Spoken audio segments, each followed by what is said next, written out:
Hvad ved etniske danskere og nydanskere egentlig om hinanden, og hvad sker der, hvis man sætter dem sammen og lader dem tilbringe 2 dage sammen, blandt andet i deres skole og i deres eget hjem?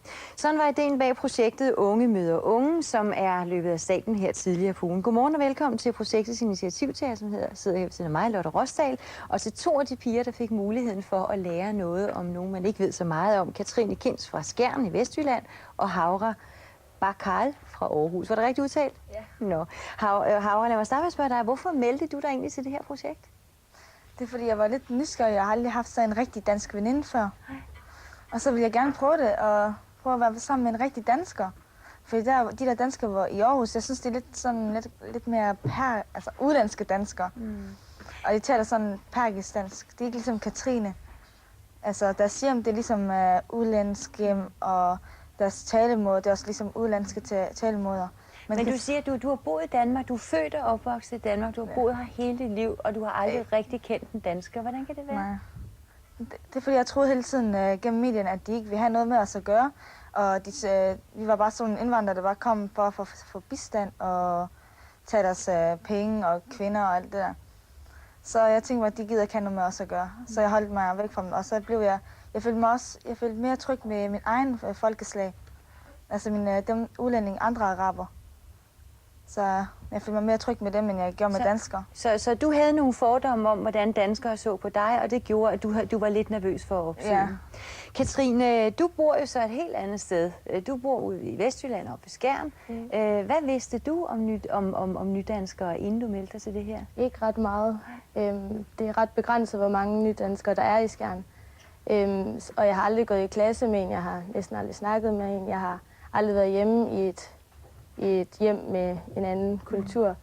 Så jeg var meget nysgerrig efter at vide, hvad de egentlig var for nogen, fordi den synsvinkel, man får, det er jo gennem medierne, og den er måske ikke altid lige heldig. Nej, fordi nu hører vi jo Havras fordomme. Hvad var dine fordomme om familier og mennesker som Havra? Altså, jeg følte, at det var dem, som trak sig tilbage. Det var dem, som var ligeglade med Danmark, og det var kun deres eget land, som betød noget, og de var her kun, fordi de blev nødt til det. Så jeg havde ikke rigtig troet, at de havde lyst til at blive integreret. Det var dem, som trak sig tilbage og flyttede sammen i ghettoer og sådan. Så inden I 2 mødtes, så var I proppet med fordomme om hinanden. Skal vi lige høre bagefter, hvordan det gik? Men nu vil jeg godt lige høre dig, Lotte, fordi du er journalist og fik den her idé i forbindelse med noget andet, du lavede. Hvad var det, der triggede dig? Jamen, det er, at jeg har jo haft mulighed for at komme hjem og mødes med nogle mennesker, som umiddelbart virkede meget forskellige fra mig selv. Og altid har det været en positiv oplevelse. Men når man bor i Skjern eller bor som Havra i sådan lidt et område, hvor der mest er nydanskere, så har man ikke den mulighed for at mødes med hinanden. Så jeg vil gerne give de unge den her platform, så de kunne få mulighed for at snakke med hinanden og stille hinanden nogle af de spørgsmål til nogle af de ting, som de undrer sig over ved hinanden. Og på den måde få en større forståelse for hinanden og få afkræftet nogle af de fordomme, som de kunne gå her til hinanden. Og de unge, du har matchet, det er jo altså virkelig i går så en umage geografi. Og prøv at nævne nogle af dem. Jamen, det er danske unge fra Skjern og fra Tønder, fra Hellerup, fra Rungsted, fra Hasteris i Aalborg, som også er et område, bare en by, hvor der bor mange danskere. Og så er det unge fra Gellerup, fra Rosenhøj, fra Vesterbro, fra Amager, altså igen områder, hvor der er en stor koncentration af nydanskere. Katrine, i tirsdags der tog du så toget eller bussen fra Skjern ned til Aarhus, hvor du så skulle i skole med Havra en dag, og bagefter skulle du så hjem med hende og spise midt i ramadanen, kan man sige. Hvordan var det at mødes med Havra og hendes familie? Det var en rigtig stor oplevelse. Der blev virkelig taget imod mig med åbne arme og kindkys, og jeg skulle bare tage for mig af retterne og spise, og om jeg ikke ville have lidt mere mad, og jamen, de var så venlige, og jeg fik en tallerken med hjem, så min egen familie også kunne smage den spændende mad, og jeg blev tilbudt, om jeg ikke ville overnatte der, og jamen, de var så venlige. Hvordan havde du det inde i efter den oplevelse? Jamen, det var helt rørende, at de tog så godt imod en, for det havde man slet ikke regnet med. Altså, jeg havde jo troet, at de ville holde lidt afstand, og sådan, at en dansker ikke skulle komme ind i deres hjem, men sådan var det overhovedet ikke.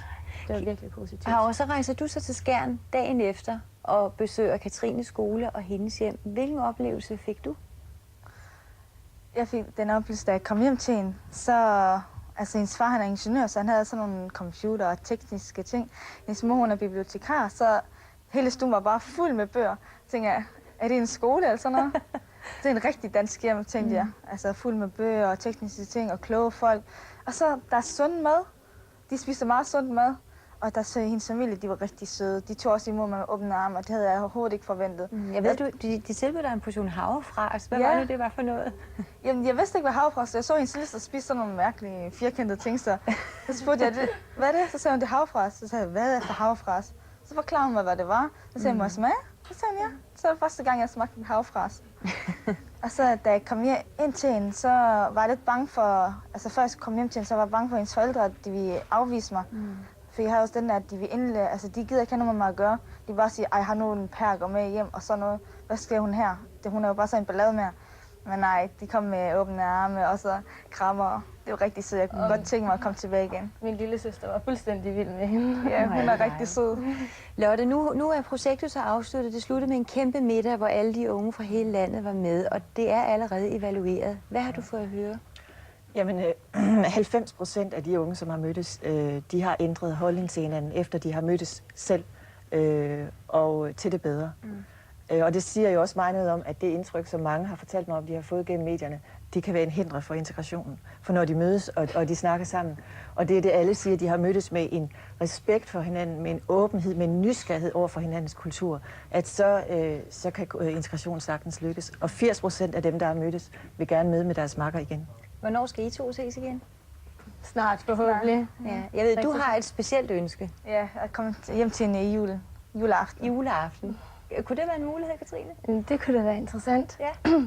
Hun har jo ikke oplevet det før. Nej. Men hvordan havde det I det, da I skulle skilles fra hinanden her forleden dag? Ja, seriøst, jeg græd i bussen. Det har jeg aldrig forventet. Altså, det er jo 2 dage, det var helt åndssvagt, synes jeg, men jeg græd. Det er fordi, det var så ærgerligt, at jeg ikke har oplevet det før. Først nu, altså alle de her år, jeg har levet, 11 år i Danmark, så har jeg ikke engang oplevet det her. Men så kan man sige, at stenen er lagt til det store hus, der skal bygges. Tusind tak, fordi I kom alle tre. Og rigtig glædelig jul. Ja. For det var jo ikke så længe, før vi skal til at jule.